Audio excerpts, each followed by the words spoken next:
I'm Tracy Sabol. Tonight on EWTN News Nightly, global concern. Russian President Vladimir Putin begins his two-day trip to North Korea. We have analysis on the worldwide implications. Border battle. President Joe Biden celebrates the anniversary of a landmark bill regarding immigration. We're at the White House.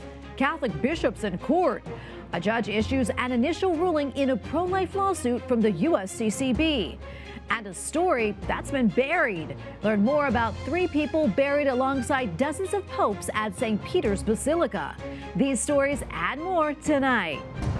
From EWTN, the Global Catholic Network, this is EWTN News Nightly. Thank you for being with us. Our top story tonight, President Joe Biden unveils a new plan today to help hundreds of thousands of illegal immigrants to gain U.S. citizenship. Critics believe the election year move is designed to win votes and to smooth some bitterness from another recent announcement involving immigration. White House correspondent Owen Jensen reports. Owen. That's right, Tracy. The Biden administration's announcement today comes just 2 weeks after it unveiled an asylum crackdown at the U.S.-Mexico southern border, a move that angered many. In the East Room, marking the 12th anniversary of the Deferred Action for Childhood Arrivals, or DACA program, President Joe Biden lays out his new plan. In fact, polls show over 70% of Americans support this effort to keep families together. The administration will allow certain spouses of U.S. citizens without legal status to apply for permanent residency and eventually citizenship. These couples have been raising families, sending their kids to church and school, paying taxes, contributing to our country. In addition to being married to a U.S. citizen, a qualifying immigrant must have lived in the U.S. for 10 years. He or she would then have 3 years to apply for a green card and receive a temporary work permit. And the reaction from 2 lawmakers? When someone is married to a U.S. citizen, permitting those families to stay together so that little children don't have to wonder when they go off to school in the morning whether or not mama or daddy will still be there when they get home late in the afternoon. And frankly, they blame Biden. So I think all these are both him trying to have his cake and eat it too, in the one sense saying he's going to shut the border down, but in another sense reassuring his progressive left that he's still going to be sensitive to letting people in. And Catholic Legal Immigration Network, supportive of the moves, writing, Catholic social teaching supports policies that promote family unity, recognizing family as society's primary building block. Earlier this month, the Biden administration halted asylum claims for those arriving between officially designated ports of entry. The White House says that effort has led to fewer border encounters between ports. But Catholic bishops criticize that move, writing, we strongly urge the president to reverse course and recommit his administration to policies that respect the human life and dignity of migrants, both within and beyond our borders. Separately tonight, President Biden is off to another campaign event in nearby Virginia. He then heads to Rehoboth Beach, Delaware tonight. And keep in mind the debate between President Biden and former President Donald Trump coming up quick in late June. At the White House, Owen Jensen, EWTN News Nightly. All right, thank you, Owen. And we'll have much more on the anniversary of DACA and the Biden administration's new rules on citizenship for immigration later on in the show. Well, a federal judge granted the U.S. Conference of Catholic Bishops and 2 employers in 2 southern states temporary relief from a federal rule regarding abortion. The measure is from the Equal Employment Opportunity Commission. It says that a 2022 law to help pregnant workers extends to giving them time off to have an abortion. The USCCB filed a lawsuit, as did attorneys general in Louisiana and in Mississippi. The abortion rules were set to take effect today. A new whistleblower has come forward in the investigation of Boeing. The current Boeing employee claims that the aircraft company tried to shield broken or out-of-date parts from regulators and even lost track of many of those parts. Capitol Hill correspondent Eric Rosales joins us now with that story. Eric. Good evening, Tracy. Yes, the new allegations from the Boeing quality assurance employee Sam Mohawk were highlighted in a 200-page report released Monday by the Democrat-majority Homeland Security and Governmental Affairs Subcommittee on Investigations. It alleges manufacturing fraud and deception at the 737 MAX final assembly plant in Renton, Washington. It's so bad that the chair of the subcommittee, Senator Richard Blumenthal, is now saying that there is mounting evidence that Boeing should be prosecuted. This whistleblower, Sam Mohawk, is one of a dozen who have come to us in recent months, and his allegations are extraordinarily serious. According to the report, Mohawk says Boeing tried to hide non-conforming parts from Federal Aviation Administration regulators by moving them to another location and falsifying records. The whistleblower also claims Boeing was unable to account for many of the parts that it moved around, and those parts may have ended up installed in planes. As Sam Mohawk reports, the company seems to have continued to put profits and production speed ahead of safety and reliability. And his account of the retaliation against him is particularly chilling. The pressure that was exerted on him to stay silent. They have a program called Speak Up. Well, he was told to shut up. All this coming out as Boeing's chief executive officer testified today before Congress. Prior to the hearing, Dave Calhoun made a statement. I'm here to answer questions. I'm here in the spirit of transparency, and I'm here to take responsibility. So that's all for now, and thank you. What about these new allegations? During the hearing, Calhoun stood up and apologized to the families who lost loved ones in plane crashes. Lawmakers then grilled Calhoun about the company's safety standards. This is the first appearance before Congress since the January incident when a door plug blew off on the side of a MAX 737 jet in mid-flight. What are the root causes of this systemic failure? How are you going to fix it? And who should we hold accountable? Does the buck stop with you or with somebody else?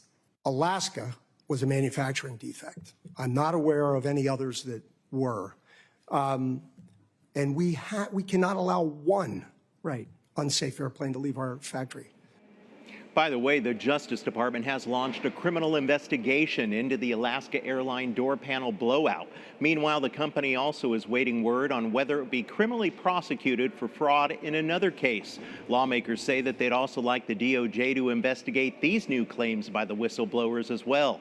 It's important to note that back in March, Dave Calhoun has already announced that he plans to step down at the end of the year as part of a leadership shakeup. At the Capitol, Eric Rosales, EWTN News Nightly. An unbreakable relationship of comrades in arms. Those are the words used by North Korean dictator Kim Jong-un to describe his alliance with Russian President Vladimir Putin. In the early morning hours of Wednesday, Putin's plane landed at Pyongyang airport. The two leaders greeted each other warmly. In previous comments, Putin said that he appreciated Kim's support of his military actions in Ukraine. It has been almost a quarter of a century since Putin visited the Hermit Kingdom. Back in 2000, Putin had just become the Russian president for the first time. Kim's father, Kim Jong-il, was in power, while Kim himself was a teenager. And for more on Putin's visit, let's bring in Se-Hoon Kim, senior correspondent on East and South Asia at Global StratView. Se-Hoon, always great to be with you. So why do you think this meeting between Putin and Kim, why do you think it's causing so much concern among U.S. officials? Well, firstly, Tracy, we have to remember that the Russian President Putin is desperate for one thing and one thing alone. It's to essentially prevent Ukraine from joining the NATO, and also at the same time combat the Ukrainian front in every way as possible. And so his recent visit to North Korea indicates that he is in a sense desperate to build any type of alliance that is needed. And you have to remember, North Korea has been aiding the Russian Federation on every front, including sending weapons to the Ukraine front for the Russian forces. And so it does look like the alliance itself is also a testament to the world that Putin is willing to do anything in order to win on that front. Yeah, and Se-Hoon, how does North Korea benefit from this alliance? Well, it's very simple. North Korea is in a desperate need of raw materials and food supplies. And in exchange, North Korea will provide three things that the Russian Federation really needs at this point. More construction workers. They also will provide any type of weapons that the Russian Federation might need. Probably ballistic missiles and ammunition, for example. And now at this point, we are looking at a great possibility of North Korean foot soldiers being sent to the Ukraine front to fight against the Ukrainian forces to aid Putin's military. Yeah, and another big concern, too. Experts believe that North Korea has about 50 nuclear bombs, and they've rejected attempts by the U.S. to restart talks. Let's talk about that a little bit more. And the Biden administration, how are they going to navigate this, Sehun? Well, it's very difficult to say. I mean, at one point we're fighting against Russia in the Ukrainian front, but also at the same time, Russia has been waging wars in other fronts as well. We saw in Georgia that they're exuding a hybrid war where a national security type of law in Hong Kong was also that type of law was actually introduced in Georgia, where Georgia seems to be heading towards becoming another state like Russia. And at the same point, Russia is now expanding its line of influence, a great line of influence in North Korea. And basically, it seems as though it is Putin's message to U.S.'s allies, both South Korea and to Japan, that any type of aid, any type of further aid towards the West's efforts to combat the Russian expansion into Ukraine will be dealt with. I mean, that's something that the Biden administration will have to be mindful of. And again, that's the reason why it is so difficult, because at this point, Putin is in a very desperate spot where he has to win the narrative on the Ukraine, and no matter what. And so the Biden administration will have to be very, very careful in terms of dealing with in Putin at this hour, but also at the same time be prepared for any type of military escalation in East Asia, including its ongoing efforts in Eastern Europe as well. Sehun, thank you so much for weighing in. Always appreciate it. Thank you. Israeli Prime Minister Benjamin Netanyahu is blaming President Biden for withholding weapons needed for the war in Gaza. U.S. Secretary of State Antony Blinken responded. He says weapons are being sent normally. I said it's inconceivable that in the past few months, the administration has been withholding weapons and ammunition to Israel. Israel, America's closest ally, fighting for its life, fighting against Iran and our other common enemies. Secretary Blinken assured me that the administration is working day and night to remove these bottlenecks. I certainly hope that's the case. We, as you know, are continuing to review one shipment that President Biden has talked about with regard to 2,000-pound bombs because of our concerns about their use in a densely populated area like Rafah. That remains under review. But everything else is moving as it normally would move. And again, with the perspective of making sure that Israel has what it needs to defend itself against this multiplicity of challenges. Despite questions over Israel's use of U.S. weapons, two top Democrats in Congress have cleared the way for a $15 billion sale of F-15s to Israel. They are set to be delivered by 2029. And we have a lot more still to come here on EWTN News Nightly, including a path to citizenship. Further analysis on the Biden administration's new plan for spouses of migrants.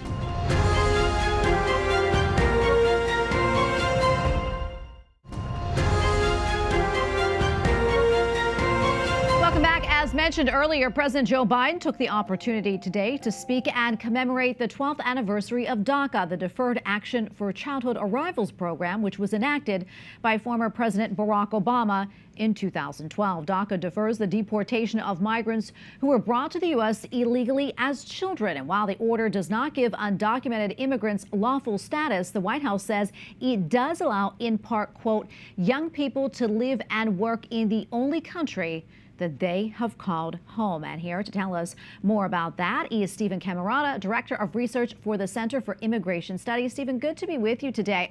Want to talk about DACA, but first I want to discuss this new executive action that the Biden administration announced today, which prevents undocumented spouses of U.S. citizens from being deported. Talk to us about the significance of this new policy.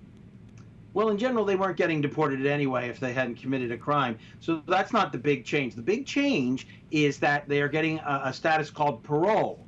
And that will, after they go through some process, in effect be able to adjust and get green cards. So it is, I think, fair to call it an amnesty for maybe 600,000 people who are illegal immigrants themselves, but they're married to a U.S. citizen. And as, of course, your listeners may know, if you're married to a U.S. citizen and you're a foreign national, normally you would be able to get a green card. But because these individuals have lived in the United States illegally for an extended period, that creates a problem. And so there are bars for people who've been here illegally to get a green card.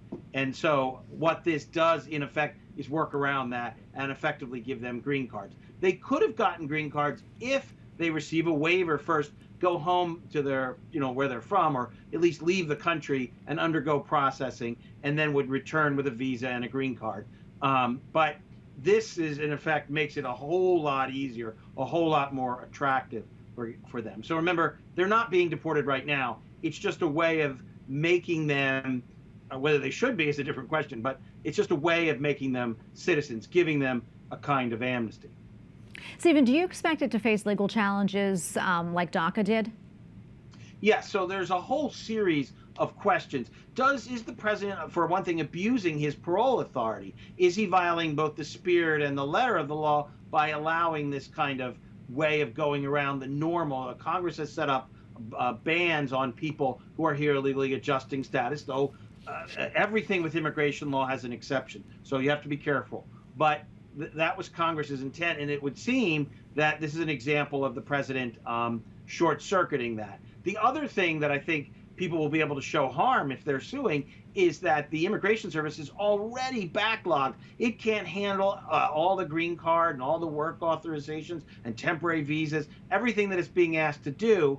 And now you're asking it to process 500,000 to 600,000 paroles. Then they need a waiver so that then they can begin this idea of adjusting status. That too creates a huge workload. So what it means is people, in effect, who are doing it the right way, who are not illegal immigrants, they're going to have to wait a whole lot longer because there's no way the bureaucracy can handle all this because it's already overwhelmed. And this is a very substantial increase in work. And I think that'll be one of the big objections. The two big objections are you're rewarding illegal behavior at a time when we don't want to be encouraging more illegal immigration. And second, it's coming at the expense of people here legally who are going to be pushed to the back of the line, or at least the whole system will really continually grind to a halt, or nearly so.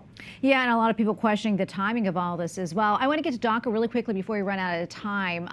Give us an idea of who these DACA recipients are, the so-called dreamers, and how many people have benefited from this program since it began in 2012. And there are some issues here as well.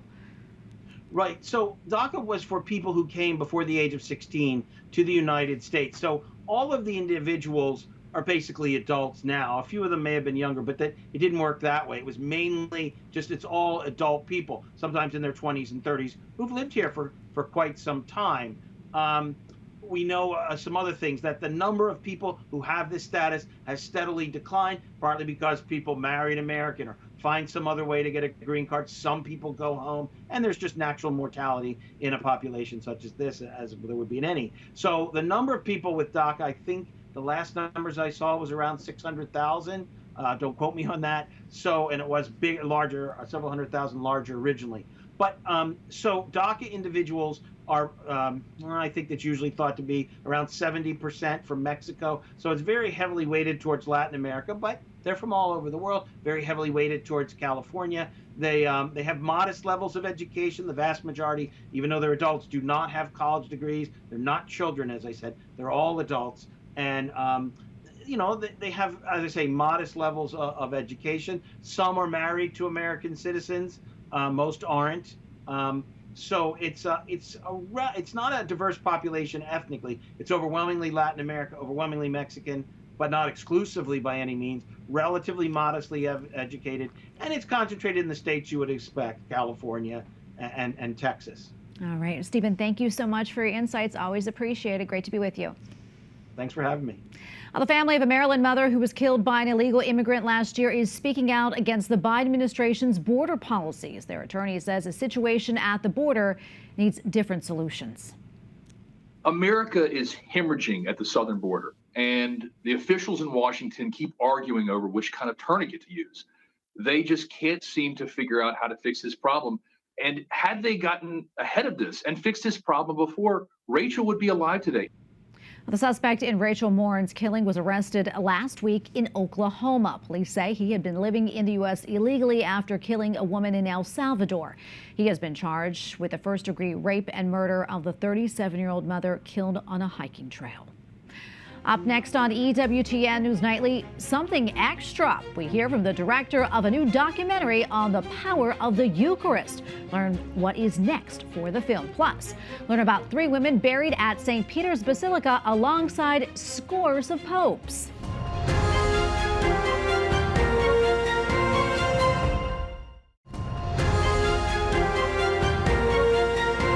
A new movie about the Eucharist did so well in its 3-day initial release that it is headed back to the theaters for the 3rd time. Jesus Thirst will be re-released starting today until June 26. In its initial 3-day release, the movie grossed more than $2.1 million. That puts it in 2nd place for all documentaries released this year. The executive producer says that his greatest hope for the film is that it continues to win souls for Jesus Christ. All right, for more on that, we turn to Tim Moriarty, writer, producer, and director of Jesus Thirst. Tim, great to be with you today. A lot to get to, but first, I want to get your reaction to the movie's initial success. You know, first off, it's great to be here. Great to share with your viewers.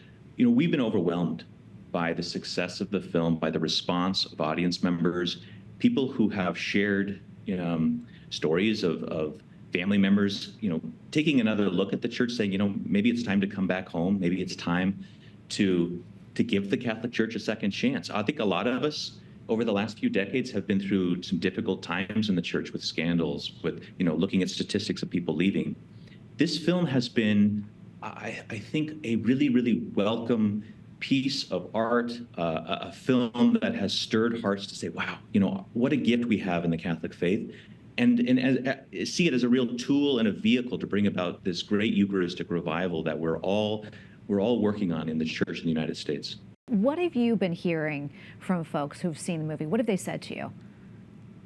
Well, I'll give you a personal example. A friend or a family member actually called right after seeing the film, and she was in tears, and she had been away from the faith, and she said, this moved me in a way that I wasn't expecting, that this film, leaving the theater, made me wonder, boy, is it possible that God really does come to us in this way? Is it possible that this is what reality really is? So those kind of responses. Precept told us, thank you for, you know, helping me in the work I'm doing in catechizing my parish. Many bishops have endorsed the film. So again, we really see this as part of Eucharistic revival. We're leading up to the days before the Congress. This is a way in which all of us can prepare our hearts for something that God is doing in the church here in the United States and around the world. It's so beautiful, Tim. It really is. What are your plans going forward with Jesus Thirst? I mean, could it be heading back to theaters again after tomorrow? Indeed. And so this is some of the very exciting news we're here to share, is that due to the success of the film, Fathom has given us these encore dates of June 18th, 19th, but they're also going to extend the run all the way to June 26th. And the purpose here is that people who have not been able to make it on this limited release will have time now to share it with their friends, to share it with family members. This extended release is a great opportunity to really get the word out and work on those grassroots, parish level sort of communication channels to bring people to this film. For us, there are people who have seen it already and said, well, I'm going to come back, but I'm going to bring a group of friends. I'm going to bring maybe a son and a daughter who've been away from the church for 20 years. That's what I think the gift that we have right now in this opportunity of this extended run, where it's really an invitation for everybody to say, let's celebrate just the great gift we have of Christ truly present in the Eucharist, and let's share it with those who need it most. Well, Tim, thank you so much for coming on and sharing all this with us. Congratulations on the success. We appreciate it. God bless. God bless. Thank you so much. All 3 women found their resting place inside of St. Peter's Basilica. Thanks to their faith and their courage, they earned the rare honor of being commemorated among the tombs of popes and saints. EWTN Vatican journalist Magdalena Valensky-Reedy has more. Not many know that within the silence of the majestic Vatican Basilica, among nearly 100 popes, lie the burial places of 3 women. Because of their unshakable faith and loyalty to the papacy, Queen Matilda of Tuscany, Queen Christina of Sweden, and Maria Clementina Sobieska-Stewart were honored with magnificent funerary monuments inside one of the most important churches in Christianity. Queen Matilda of Tuscany was one of the most influential women of the 11th century whose life was consumed by the struggle between the church and the state.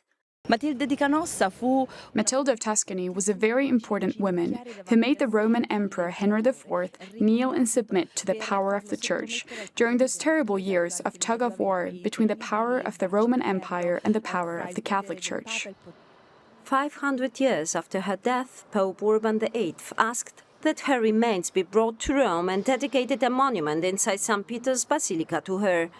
Below the statue of the Queen, portrayed with the scepter of command in her right hand and the papal tiara in the other, lies the sarcophagus with her remains. Queen Christina of Sweden is the second woman honored with a memorial inside the Basilica. Her sarcophagus, however, lies in the papal crypt next to the tomb of Benedict XVI. Following scandals over her refusal to marry and, above all, her conversion to Catholicism during the Protestant Reformation, Queen Christina relinquished the throne to her cousin and settled in Rome, making her a powerful symbol of the intellectual freedom of women of her time and of a great victory for the Church. Sweden is a Protestant nation, and by converting to Catholicism, Christina was forced to abdicate and leave her homeland, following which she came to Rome, where she was received with full honors. The third woman honored with a memorial inside the Basilica is Maria Clementina Sobieska. The granddaughter of Polish King John III, she married the last Catholic pretender of the English and Scottish throne, James Edward Stuart, putting her in the middle of the struggle for the English throne between Catholics and Protestants. Pope Clement XI, who recognized the couple as the rightful king and queen of England, Scotland and Ireland, granted them asylum in Rome. Her remains rest in a small tomb on the staircase descending from the roof of the basilica. She is called the Queen of England, although she never ruled over England. Instead, she lived in Rome in the Square of the Holy Apostles, together with her husband. While her heart was kept in the Basilica of the Holy Apostles, her body was laid to rest here in St. Peter's Basilica. Although they have no memorials inside the basilica, the remains of 3 more women are kept in the crypt below the church. Those of Santa Petronilla, noblewoman Agnesina Colonna Caetani, and Queen Charlotte of Cyprus. These must have been women of exceptional value. All of them lived in different periods of time, but they were all very strong, very intelligent, very powerful women that were not afraid of basically showing their intelligence, and they did that fighting for the benefit of the Catholic Church and the Catholic faith. In Rome, Magdalena Wolinska-Riedi, EWTN News Nightly. And we thank you for watching tonight. Remember, you can follow us on social media, Facebook, X, and Instagram at EWTN News Nightly. I'm Tracy Sabol. Good night and God bless.